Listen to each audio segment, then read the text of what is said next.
নমস্কার বন্ধুরা, চন্দনা ফুড হাবেস সবাইকে স্বাগত। এখন অসময়, এখন শীতকাল, এখন কিন্তু এই চিচিংয়ের সময় নয়, তবু আমাদের বাড়িতে চিচিংয়ের গাছ বসিয়েছি এবং চিচিংয়ের ফুল ফল সবই ধরেছে। এর আগেও আপনাদের দেখিয়েছি এই গাছ, এখনও দেখাচ্ছি। এর সঙ্গে আরও কিছু সবজি লাগিয়েছি, যেমন ধনেপাতা।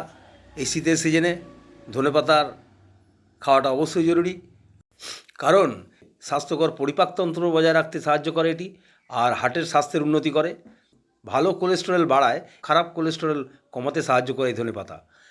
ধনেপাতায় প্রচুর পরিমাণে পটাশিয়াম উপাদান রয়েছে, যা রক্তচাপ নিয়ন্ত্রণে সাহায্য করে।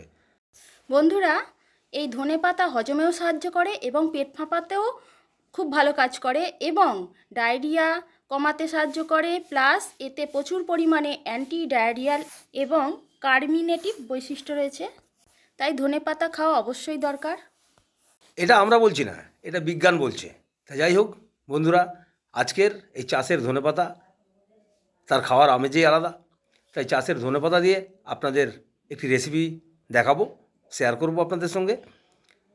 এই ধনেপাতা তুলে নিয়েছি, চলুন এবার নিচে যাই, নিচে গিয়ে রেসিপিটা দেখাই। ধনেপাতা তুলে নিয়েছি এবং জলে ধুয়ে ভালো করে বেশ পরিষ্কার করে নিয়েছি, এবং কয়েক কোয়া রসুন, দুটো লঙ্কা কাঁচা, এবং একটু শুকনো বা পাকা তেঁতুল নিয়েছি। এই উপকরণ দিয়েই আজকের হবে ধনেপাতার চাটনি। ধনেপাতার গোড়াগুলোকে ভালো করে কেটে নিন, কেটে বাদ দিয়ে দিন, বাদ দিয়ে বেশ পরিষ্কার করে শুধুমাত্র ধনের পাতাগুলো বেশ ভালো করে কুচি কুচি করে নিন। এবার কুচি কুচি করে আপনি শিলেই বাটুন ইয়া মিক্সিতেই বাটুন, বেশ একবারে মোলায়েম হয়ে যাবে, কোনো ছিবড়ে থাকবে না।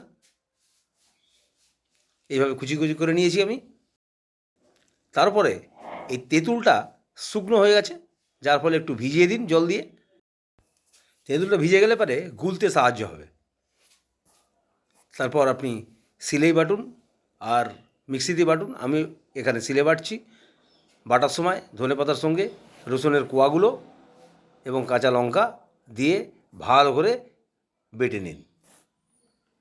মাঝখানে বলে রাখি বন্ধুরা, ভিডিওটা ভালো লাগলে অবশ্যই একটি লাইক, শেয়ার, কমেন্ট করে চ্যানেলটিকে এগিয়ে যেতে সাহায্য করবেন। আর নতুন দর্শক বন্ধুদের কাছে আমার অনুরোধ, চ্যানেলটিকে সাবস্ক্রাইব করে পাশে থাকবেন।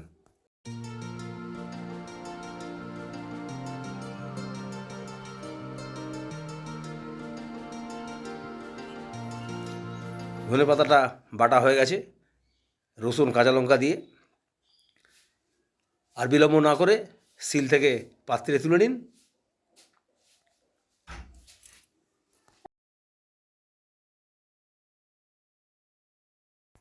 এবার এই তেঁতুলটাকে ভালো করে আঙুলে করে পিষে একটু কাত বানিয়ে নিন, মানে তেঁতুলটাকে গুলে নিন। অবশ্যই এই তেঁতুলের বীজগুলোকে বার করে নেবেন, বার করে ফেলে দেবেন।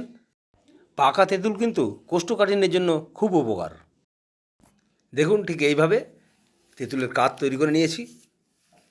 আপনারা এইভাবে বাড়িতে তৈরি করে খান, নিশ্চয়ই ভালো লাগবে। হাতের কাছে পাকা তেঁতুল না পেলে অবশ্যই পাতি লেবু দিয়ে কাজ চালিয়ে নেবেন। স্বাদ মতো টকটা বুঝে শুনে দেবেন। আমি এখানে 2 চামচ ব্যবহার করেছি, এবং সঙ্গে লবণ পরিমাণ মতো।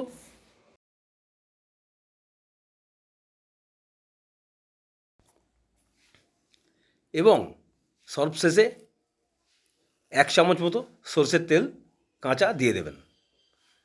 এটা দিয়ে বেশ ভালো করে চামচে করে নেড়ে নেড়ে একেবারে মাখিয়ে নিন। এরপরে কেউ এটা কি গরম করে খায়, কেউ ঠান্ডাই খায়। তো আমি এখানে ঠান্ডাই ব্যবহার করেছি। তো যাই হোক, আপনারা চাইলে এটিকে আগুনে গরমও করে নিতে পারেন। পরে গরম গরম ভাত কিংবা রুটির সঙ্গে অবশ্যই জমে যাবে, অসাধারণ লাগবে। দেখুন ঠিক এইভাবে নেড়ে নেড়ে আমি বানিয়ে নিয়েছি। আপনারাও ঠিক এই প্রক্রিয়ায় ব্যবহার করবেন। দেখুন সুন্দর দেখতেও হয়েছে। এরপরে গরম ভাতের সঙ্গে অবশ্যই পরিবেশন করবেন।